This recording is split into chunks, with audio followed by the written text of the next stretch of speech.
Well, I was checking my differential in the back. I heard some noise sometimes when I'm rolling down the street. Could be an axle bearing, or it just could be the brakes or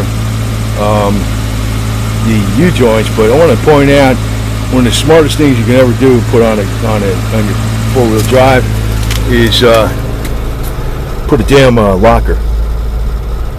Yeah.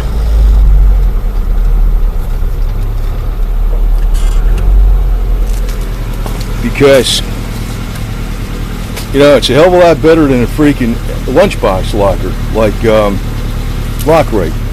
And I put this in myself. I know I did it right, but I was hearing some noises when I was driving down the road, and I says, you know, it could be the exhaust system, it could be the axle bearings, which were changed about 10 years ago. I don't know if that's freaking, they're still good or not. They seem to be okay when I first put them in, but it just could be something rubbing. But I don't hear any noises from this thing while it's going like this speed with no weight on it. So that tells me it's either the axle bearing or it's a freaking problem with something else. But the thing is, these work a hell of a lot better than a standard, what do you call it, posi, because the wheel totally locks up. And the type of fluid I put in is royal purple or red line, or some type of racing differential oil, because it doesn't, I don't have that problem when I'm riding down the road and it goes like this. You know, you feel the back end click like move out when it unlocks and locks, because it just, you just hear a slight little click. The wheels don't skip or anything, even when you're parking it on tight turns. But if you had this on a posi or a limited slip, and you had one wheel completely off the ground, and like in a case where you're like real twisted up and going through bad ruts or something like that, and you're in the mud and you say it's on slippery rocks, the one wheel that's up off the ground is going to be spinning, whether it's a limited slip or a posi or whatever. It's going to have to be full lockup. Now you can weld the rear and make it freaking full lockup, but you want to have these lunchbox lockers. And it's been a good damn thing, I can tell you that right now. You know what it is? I know what it is. I know what the problem is. Here's the noise right here. Right there. That's the noise. It's not the axle bearings. I just discovered it. It's this. When I backed up, I knew something was rubbing. I figured that. I just figured it out right now. It's this. I just checked the oil. The oil was full. I said the exhaust system's not hitting nothing, but I'm hearing this little slight noise as when I'm rolling. I'm thinking, you know, I know they changed those axle bearings 10 years ago, but I think they're still good, because they lasted like real long. I mean, there's not that many miles in that. That's what it was. It was this. When I backed up, I pushed this metal plate so it was rubbing the wheel. That was my problem. Well, I didn't notice that till because it's not making noise now, but especially when I was backing up, it was making even more noise. That's all that shit was. I guess you gotta watch that. Actually, I fixed that one time too with the rivet, the rubber pulled out when I smacked something, and it ripped out the rubber for those mud flaps. And what I did was I cemented in new rubber, and I drilled through that, but it was from an old tire, and then I rebolted them on, and they're freaking on, they're solid. But there's like a metal piece that it bolts to, and it must have, when I backed up, oh, I know what I did. I must have hit the gas can when I was coming back in here. Hit this gas can, and it bent it forward. That's what the hell it was. No problem. So I was checking the oil. I put AT205 in it. There's a very, very, very, very, very slight leak in the differential pinion, and I put some AT205 in it, and it was like a slight leak. Now it's an extremely slight leak. It was basically full after over a year, so that's good enough, man. That's good enough.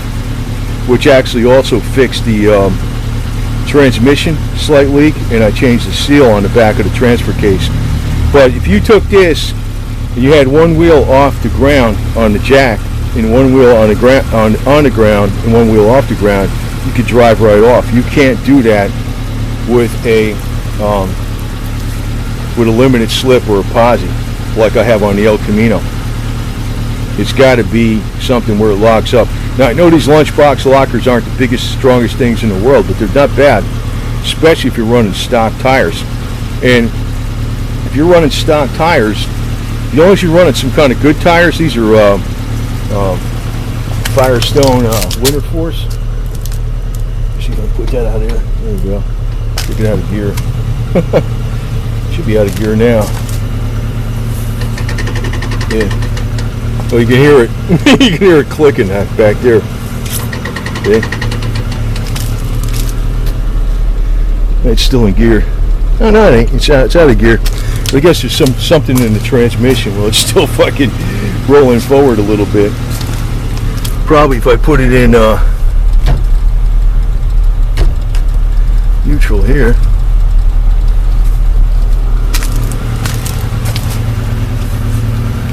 Yeah. Oh, it's still moving. You know what that is? That's the resistance from the freaking. I was taking it out of neutral while it's in. It was in neutral in the transmission. It wouldn't really crunch the gears much in the transfer case. But still, I guess it turns a little bit when it's up in the air because of the resistance from the seals and stuff like that. Basically, this is all in neutral one way or the other. But I'm glad I found out that problem, man. God. So anyway, everything's working on this bitch just fine. Oh, I got it in 4-wheel drive. There it is. But I don't have the hubs locked.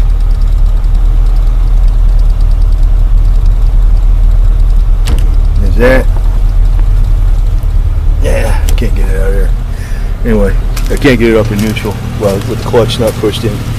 But that was a simple fix. Shit. I had a feeling it was something simple, but figured I'd check it out. But just wanted to tell you though, I got some videos on the other channel how to install this locker, and I think I am the only channel on YouTube that actually has 4 detailed videos on how to install this locker and how it actually will drive off the freaking jack stand with one wheel up on the ground. The thing is that when you're doing this, you know, you want to be carefully count the amount of turns and notches and stuff on the side bearings, use all the right torques, use the Lockrite. And it's not that simple to change this locker as it is in some vehicles. Some vehicles you can pretty much leave the whole carrier in there and you can just do it, just take out the spider gears and put the locker mechanism in. With this one, you got to take off the ring gear. You got to do a whole bunch of shit. Actually, it's more involved than in most vehicles, but it's well worth it because this thing, which not, these are just a little bit overstock size tires. The fact that you got this locker in the rear gives you a major advantage. You probably don't even need 4-wheel drive for the most part, especially if you air down these tires.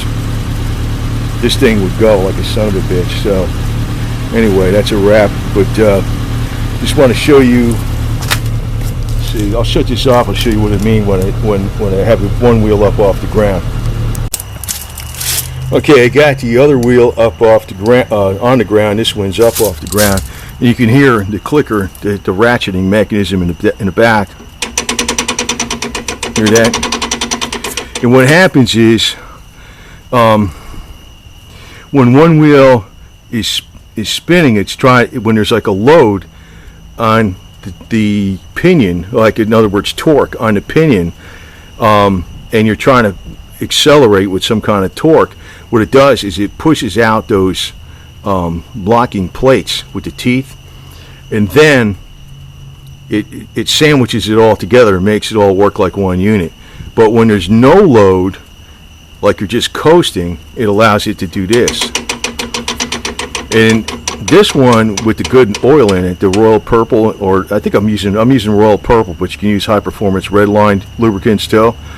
I don't have any problem where the back of the Jeep is like skipping the wheel and it's chirping, or it's driving straight down the road and you see the back end go like this every once. It doesn't do that at all because of the performance oil. That makes all the difference in the world, and not many people know that.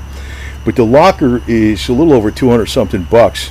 So if you install it yourself, You usually don't even need gaskets. You can use, a lot of times for the differential gasket, you can use RTV.